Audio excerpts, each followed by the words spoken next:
and good evening. Please leave the light on. For the last time, tonight's vigil is kept in the luxurious Parisian apartment of Théophile Gautier, the hookah-smoking, cat-loving prince of Bohemians. What inspired his fantasy? Why should it be so disordered, so immoral, so vivid? Perhaps it is better not to know.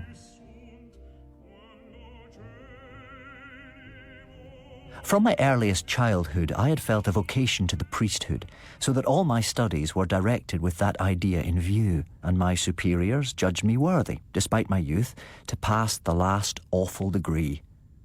My ordination was fixed for Easter week. I had never gone into the world. I regretted nothing. At last the great day came. The bishop, a venerable old man, seemed to me God the Father leaning over his eternity. During the holy sacrifice, I accidentally lifted my head, which until then I had kept down, and beheld before me, on the further side of the sanctuary railing, a young woman of extraordinary beauty. I lowered my eyelids, firmly resolved not to again open them. In another minute, nevertheless, I reopened my eyes. Oh, how beautiful she was. And gazing, I felt opening within me gates that had until then remained closed. Life suddenly made itself visible to me under a totally novel aspect. A frightful anguish commenced to torture my heart. Meanwhile, the ceremony was proceeding, and I shortly found myself transported far from that world of which my newly born desires were furiously besieging the entrance. I answered yes, when I wished to say no. All was consummated. I had become a priest. As I was about to cross the threshold of the cathedral, a hand suddenly caught mine, a woman's hand. It was cold as a serpent's skin, and yet its impress remained upon my wrist, burnt there as though branded by a glowing iron. It was she. "Unhappy man, what hast thou done?" she exclaimed in a low voice, and immediately disappeared in the crowd.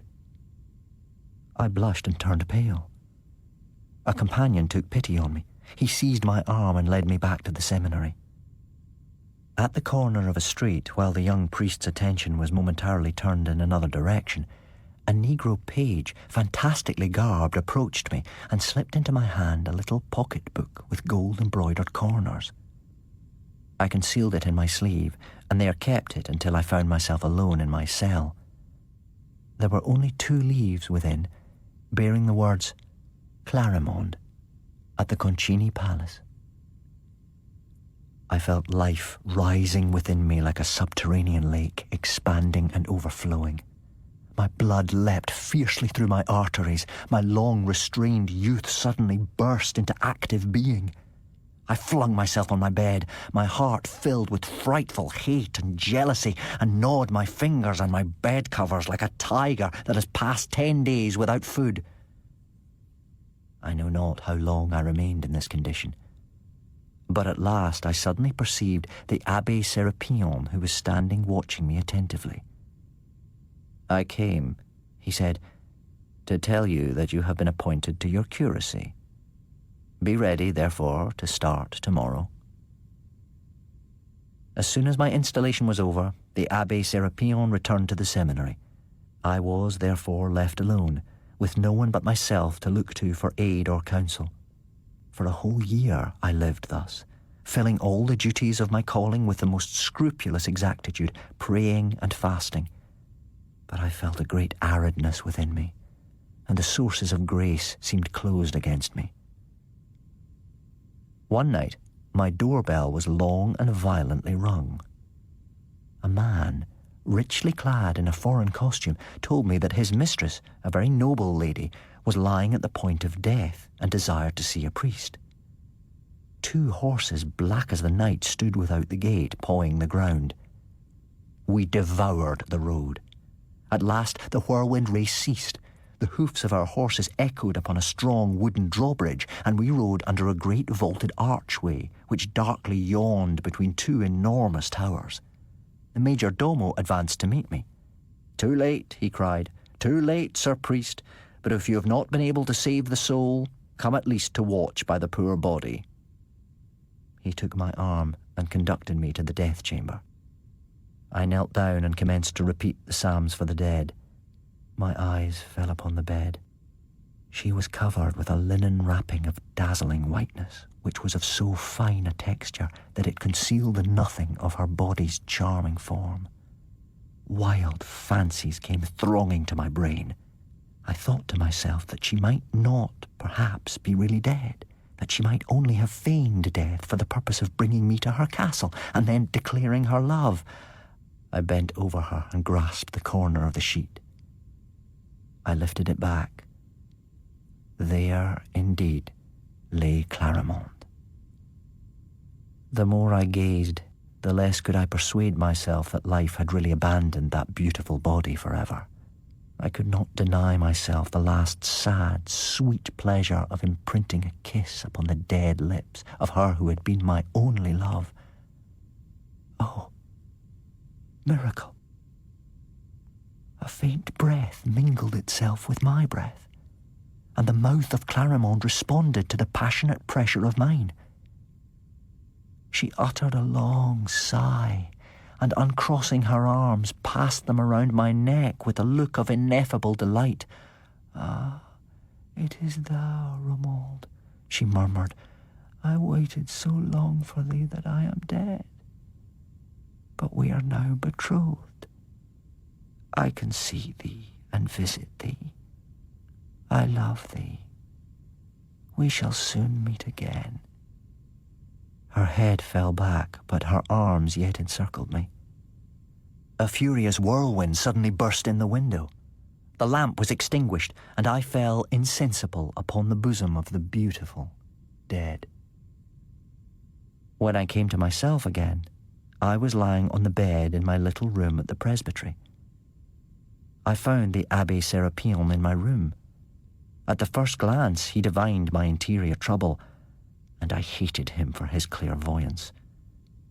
At last he said, "The great courtesan Clarimonde died a few days ago. There have always been very strange stories told of this Clarimonde, and all her lovers came to a violent or miserable end. They used to say that she was a ghoul, a female vampire. May God watch over you, Romuald." I did not see him again at that time. I became completely restored to health and resumed my accustomed duties. But one night, I had a strange dream. I had hardly fallen asleep when I heard my bed curtains drawn apart. I recognized Clarimonde immediately. "I have kept thee long in waiting, dear Romuald, and it must have seemed to thee that I had forgotten thee. But I come from afar off, very far off. There is neither sun nor moon in that land whence I come. All is but space and shadow. There is neither road nor pathway, no earth for the foot, no air for the wing. And nevertheless, behold me here, for love is stronger than death, and must conquer him in the end." Her words were accompanied with the most impassioned caresses, which bewildered my sense and my reason to such an extent that I did not fear to utter a frightful blasphemy for the sake of consoling her, and to declare that I loved her as much as God. Her eyes rekindled and shone. "In truth," she cried, flinging her beautiful arms around me, "since it is so, thou wilt come with me, thou wilt follow me whithersoever I desire. Arise quickly, we have no time to lose." Soon we came where a carriage awaited us. We entered it, and the postilions urged their animals into a mad gallop.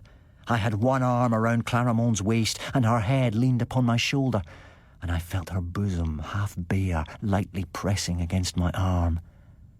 I had never known such intense happiness. From that night, my nature seemed in some sort to have become halved, and there were two men within me, neither of whom knew the other. At one moment I believed myself a priest, who dreamed nightly that he was a gentleman.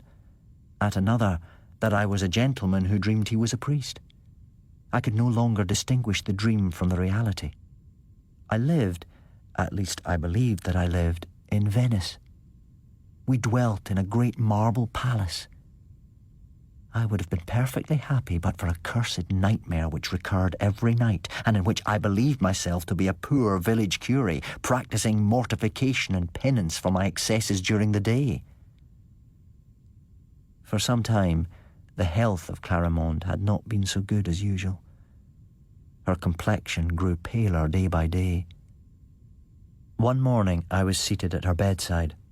In the act of cutting some fruit, I accidentally inflicted rather a deep gash on my finger.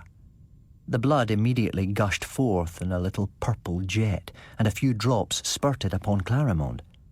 Her eyes flashed. She sprang upon my wound, which she commenced to suck with an air of unutterable pleasure. When she found that the blood would no longer come, she arose with eyes liquid and brilliant, in the most perfect health. "I shall not die, I shall not die," she cried, clinging to my neck, half mad with joy. "I can love thee yet for a long time." The same evening, when slumber had transported me to my presbytery, I beheld the Abbé Sérapion graver and more anxious of aspect than ever. "Not content with losing your soul, you now desire also to lose your body. Wretched young man, into how terrible a plight have you fallen. There is but one way by which you can obtain relief from this continual torment."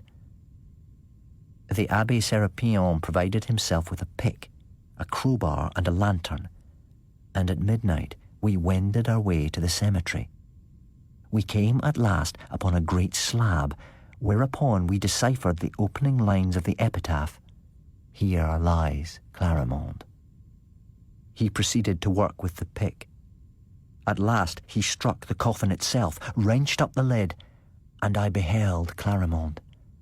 Her white shroud, one smooth line from her head to her feet. A little crimson drop sparkled like a speck of dew at one corner of her colourless mouth. Sérapion burst into fury. "Demon, impure courtesan, drinker of blood and gold."